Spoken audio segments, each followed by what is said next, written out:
انسانوں کی پیدائش سے ہزاروں سال قبل کا زمانہ، جب آسمانوں میں خدا کا ایک مقرب اور چہیتے بندے کی شہرت عام تھی، فرشتوں کو درس دینے والا استاد جسے اللہ نے بلند مقام بخشا تھا، لیکن ایسا کیا ہوا کہ اس نے خدا سے بغاوت کر دی اور دربار الہی سے دستکارا گیا۔ اس ویڈیو میں ہم آپ کو ابلیس کی دنیا کے بارے میں بتائیں گے، لیکن اس سے پہلے آپ ہمارے چینل کو لائک، سبسکرائب اور شیئر کرنا نہ بھولیں۔ حضرت آدم علیہ السلام کی پیدائش سے قبل آسمانوں پر دو قسم کی مخلوق رہتی تھی، ایک نوری اور دوسری ناری۔ نوری مخلوق نور سے پیدا کی گئی تھی، جسے ملائکہ یا فرشتے کہا جاتا ہے۔ یہ دن رات عبادت الہی میں مصروف رہا کرتے تھے، اور ان کے یہاں نہ عورتیں ہوتی تھیں اور نہ ہی ان کی نسل چلتی تھی۔ تو دوسری جانب مخلوق ناری یعنی جنات تھے، جو آگ سے پیدا کی گئی تھی۔ ان کی عورتیں بھی ہوتی تھیں اور ان کی نسل بھی خوب پھیلتی تھی۔ خدا نے انہیں اپنی حمد و ثنا کرنے کے لیے بنایا تھا۔ یہ سب اللہ کی آسمانی لشکر تھے، اور اس مقصد کے لیے بنائے گئے تھے تاکہ وہ اپنے خالق و مالک کو جانیں، ہمیشہ اس کی عبادت کریں۔ ایک مسلمان کی ایمان بالغیب کا تقاضا ہے ان تمام مخلوقات کے بارے میں جو قرآن مجید سے ثابت ہے، اس پر بلا شبہ یقین کرے۔ انہی مخلوق میں ایک معزز ہستی عزازیل تھا۔ عزازیل کا مطلب ہے خدا کا عزیز۔ اسے اللہ نے دہکتی ہوئی آگ کے شعلوں سے پیدا کیا تھا۔ حضرت آدم علیہ السلام کی پیدائش سے 144 سال پہلے سموم جنات کی پیدائش ہوئی۔ یہ جنات کا بابا آدم تھا۔ سموم جن کو زمین پر بھیج دیا گیا، جہاں 3000 سال گزرنے کے بعد زمین پر اس نے اپنی نسل کی جنی ملی، جس سے اس نے شادی کر لی، اور وقت گزرنے کے ساتھ کثیر تعداد میں اس کی اولادیں ہوئیں۔ ابتدا میں تو یہ قوم جنات اللہ کی فرما بردار اور اطاعت گزار تھی، لیکن بہت جلد یہ سرکش اور نافرمان ہو گئے۔ جب ان کی بدعمالیوں کی حد پار ہو گئی تو کثیر تعداد میں جنات نے موت کا ذائقہ چکھا اور وہ مر گئے۔ اس دوران جو نیک جنات تھے وہ باقی بچ گئے اور ان کی نسل آگے بڑھی۔ ان جناتوں میں مشہور جنات چلیپا تھا۔ چلیپا کا چہرہ ببا شیر جیسا تھا۔ چلیپا نہایت ہی قد آور اور بہادر جن تھا۔ اس کی بیوی کا نام تبلیس تھا، جس کا چہرہ بھیڑیے کی مادہ کی طرح تھا۔ وہ اپنے شوہر کی طرح دلیر اور طاقتور جنی تھی۔ اس نے اپنی تمام قوم پر ایک دھاک بٹھا رکھی تھی، اور قوم کا بچہ بچہ چلیپا کا احترام کیا کرتا تھا۔ ان کے یہاں ایک بچے کی پیدائش ہوئی جس کا نام عزازیل تھا۔ عزازیل میں اپنی ماں اور باپ دونوں کی خصوصیات شامل تھیں، یعنی وہ نہایت ہی سرکش، مکار، بہادر اور طاقتور تھا۔ روایتوں کے مطابق قوم جنات کو دنیا میں بسایا گیا، اور یہ حضرت آدم کی پیدائش سے 50,000 سال قبل کا زمانہ تھا۔ بہت جلد یہ جنات سرکش ہو گئے اور خدا کے نافرمان بن گئے۔ جب جھگڑے اور فساد سے زمین لرز اٹھی تو آسمان سے فرشتوں کو حکم دیا گیا کہ جاؤ اور ان سرکش جنات کو مار پھینکو۔ لہٰذا اس کائنات میں پہلی خون ریز جنگ ہوئی، جس میں عزازیل کے ماں باپ یعنی چلیپا اور تبلیس نے بڑی بہادری سے جنگ کی، لیکن فرشتے ان پر غالب آ گئے۔ فرشتوں کا وار ان جناتوں پر اس طرح پڑتا کہ وہ اشک کھا کر گر پڑتے۔ اسی جنگ کے دوران عزازیل کے ماں باپ مارے گئے اور قوم جنات کے سرکش جنوں کو قیدی بنا لیا گیا۔ ان قیدیوں میں شہزادہ عزازیل بھی تھا۔ فرشتے جب اسے بارگاہ الہی میں لائے تو ان کو حکم ہوا کہ عزازیل کی بہترین تربیت کرو۔ چنانچہ فرشتوں نے عزازیل کی تربیت بہترین انداز سے کی۔ عبادت، ریاضت کے طریقے اور آداب سکھائے گئے۔ اس طرح وہ بہت جلد اللہ کا مقرب ترین بندہ بن گیا۔ ایک وقت ایسا آیا کہ عزازیل اللہ کا سب سے چہیتا، عبادت گزار، ریاضت کرنے والا اور زاہد بندہ تھا، جس میں اس کا کوئی ثانی نہ تھا۔ حکمت و دانشوری میں بھی اسے کمال حاصل تھا۔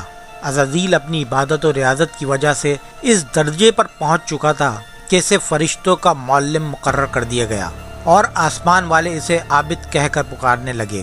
حضرت کعب بن احبار کا بیان ہے کہ عزازیل 40,000 برس تک جنت کا خزانچی تھا، 80,000 برس تک فرشتوں کا ساتھی رہا، 20,000 سال تک فرشتوں کو واز سناتا رہا۔ جس ممبر پر بیٹھ کر عزازیل فرشتوں کو درس دیا کرتا تھا، اسی ممبر کے نیچے حضرت جبرائیل، حضرت اسرافیل، حضرت میکائیل اور حضرت اسرائیل بیٹھ کر اس کا درس و تدریس سنا کرتے تھے۔ لیکن اللہ کو آگاہی تھی کہ یہ اصل میں لائن ہے اور ایک معین مدت کے بعد ذلیل ہوگا اور اپنے انجام سے غافل اس عزازیل کا خاتمہ کفر کی حالت میں ہوگا۔ لہذا ایک روز عزازیل نے لوح محفوظ کو دیکھا کہ ایک عبارت تحریر کی گئی ہے جس کے الفاظ تھے کہ میں اللہ سے پناہ مانگتا ہوں شیطان مردود سے۔ اس عبارت کو پڑھتے ہی عزازیل غالباً 2000 سال تک روتا رہا اور بارگاہ الہی میں حاضر ہو کر دریافت کرنے لگا کہ اے رب العالمین، یہ شیطان رجیم کون ہوگا جس سے پناہ مانگی جائے گی؟ اللہ نے عرض کیا، ہمارا ایک ایسا بندہ جسے ہر نعمت سے سرفراز کیا جائے گا مگر ایک حکم نہ ماننے کی وجہ سے وہ مردود ہو جائے گا۔ عزازیل نے خواہش کی کہ میں اس ملعون کو دیکھنا چاہتا ہوں، جس پر اللہ تعالیٰ کی جانب سے عرض کیا گیا کہ تو جلد ہی اسے دیکھ لے گا۔ عزازیل نے ہر لمحے اس سوچ میں غمگین رہتا کہ آخر وہ ملعون کون ہوگا جو خدا کا حکم ماننے سے انکار کرنے کی جرت کرے گا۔ اس خوف سے وہ مزید عبادت اور توبہ میں مصروف رہنے لگا، یہاں تک کہ ہزاروں سال بیت گئے جب ایک روز عزازیل کو معلوم ہوا کہ اللہ تعالیٰ ایک نئی مخلوق پیدا فرما رہے ہیں جس کے لیے دنیا کے ہر کونے سے مٹی لائی گئی۔ اللہ تبارک و تعالیٰ نے حضرت آدم کے پتلے کو اپنے دست سے قدرت سے پیدا کیا اور یہ بغیر روح کے 40 سال تک اسی حالت میں پڑا رہا۔ جب فرشتے اس کے پاس سے گزرتے تو گھبرا جاتے۔ ان میں سے سب سے زیادہ گھبرانے والا ابلیس تھا۔ یہ اس کے پاس سے گزرتا تو اسے مارتا، جس کی وجہ سے اس جسم سے ایسی آواز نکلتی جیسے کھنکھناتی مٹی کی ٹھیکری سے نکلتی ہے۔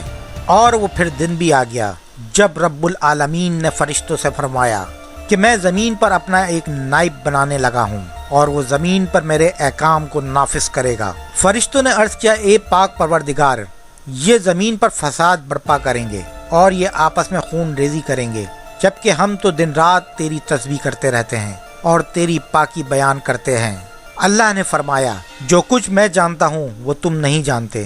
پھر اللہ تعالیٰ نے حضرت آدم علیہ السلام کو تمام چیزوں کے نام سکھا دیے اور انہیں فرشتوں کے سامنے پیش کرتے ہوئے فرمایا، اگر تم سچے ہو تو مجھے ان کے نام بتاؤ۔ انہوں نے کہا، تو پاک ہے، ہم تو صرف اتنا ہی جانتے ہیں جتنا تو نے ہمیں سکھایا، بے شک تو بڑے علم و حکمت والا ہے۔ پھر اللہ تعالیٰ نے فرمایا، اے آدم، ان چیزوں کے نام بتا دو۔ پھر حضرت آدم علیہ السلام نے انہیں نام بتا دیے تو فرمایا، کیا میں نے تمہیں نہیں کہا تھا کہ میں آسمانوں اور زمین کی چھپی ہوئی چیزیں جانتا ہوں، جو تم ظاہر کرتے ہو اور جو تم چھپاتے ہو؟ پھر فرشتوں کو حکم دیا گیا کہ آدم کو سجدہ کرو۔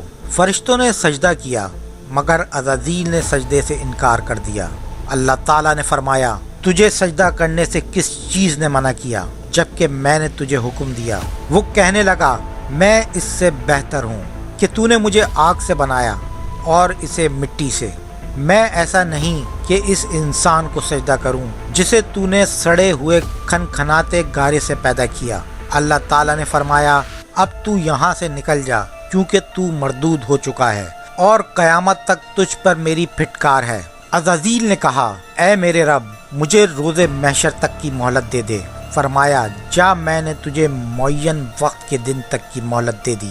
اس نے کہا، مجھے تیری عزت کی قسم، میں ان سب کو یقیناً بہکاؤں گا، ان پر حملہ کروں گا، ان کے آگے سے بھی اور ان کے پیچھے سے بھی، ان کی دائیں جانب سے بھی اور ان کے بائیں جانب سے بھی، اور تو ان میں سے اکثر کو شکر گزار نہیں پائے گا۔ اللہ نے فرمایا، یہاں سے تو ذلیل و خوار ہو کر نکل جا۔ ان میں سے جو شخص تیرا کہنا مانے گا میں ان سب سے جہنم کو بھر دوں گا۔ اور یوں بارگاہ خداوندی سے دھتکارے جانے کے بعد عزازیل ابلیس بن گیا۔ اپنے غرور و تکبر اور رعونت کی بنا پر اسے ہزاروں سال کی عبادت اور ریاضت ضائع ہو گئی۔ زمانہ قدیم سے ایک منفرد مذہب اور گروہ اس شیطان یا لوسیفر کی پوجا کرتے آ رہے ہیں، جن کا ماننا یہ ہے کہ خدا سے لوسیفر کا بغاوت کرنا بالکل درست تھا۔ وہ عزازیل کو ایک عظیم قوت قرار دے کر خدا کی مخالفت میں کھڑا کرتے ہیں اور شیطان کی عبادت کرتے ہیں۔ اس مذہب کے ماننے والوں کو سیٹنزم کہا جاتا ہے۔ روایتوں کے مطابق ابلیس کی موت کا وقت اسرافیل کے پہلے اور دوسرے سور پھونکنے کے درمیان کا وقت ہے، جب اسے دی گئی مہلت پوری ہو چکی ہوگی اور وہ ذلیل و خوار ہو جائے گا۔ قرآن مجید کے مطابق روز حشر خدا کے فیصلے کے بعد ابلیس اپنے پیروکار سے اعلان برات کرتے ہوئے کہے گا، کہ تم اپنے گناہوں کے خود ذمہ دار ہو۔ نیز وہ کہے گا خدا نے تمہیں سچا وعدہ دیا تھا اور میں نے جو وعدہ تم سے کیا تھا اس کی مخالفت کرتا ہوں۔ مجھے تم پر کسی قسم کا کوئی تسلط حاصل نہیں سوائے اس کے کہ میں نے تمہیں بلایا اور تم نے میری پکار پر لبیک کہا۔ بس مجھے ملامت نہ کرو، اپنے آپ کو ملامت کرو۔ اب میں تمہارا فریاد رس نہیں ہوں اور نہ ہی تم میری فریاد رس ہو سکتے ہو۔ عزازیل کا حضرت آدم علیہ السلام کو سجدے سے انکار کا جذبہ حسد تھا جس نے اسے مجبور کیا کہ میری جگہ حضرت آدم علیہ السلام کو کیوں مل گئی۔ یہ اس جذبے کا تکبر اور غرور تھا کہ میں سب سے اعلیٰ ہوں۔ یہ صرف ایک سجدے کے انکار کی بات نہیں تھی، بات اطاعت سے سرکشی کی تھی۔ ابلیس نے دل میں خود کو رب مان لیا تھا۔ اس شرک عظیم کے نتیجے میں ابلیس تا قیامت رسوا اور لعنتی ٹھہرا اور اولاد آدم کو بھٹکانے کے لیے آزاد قرار پایا گیا۔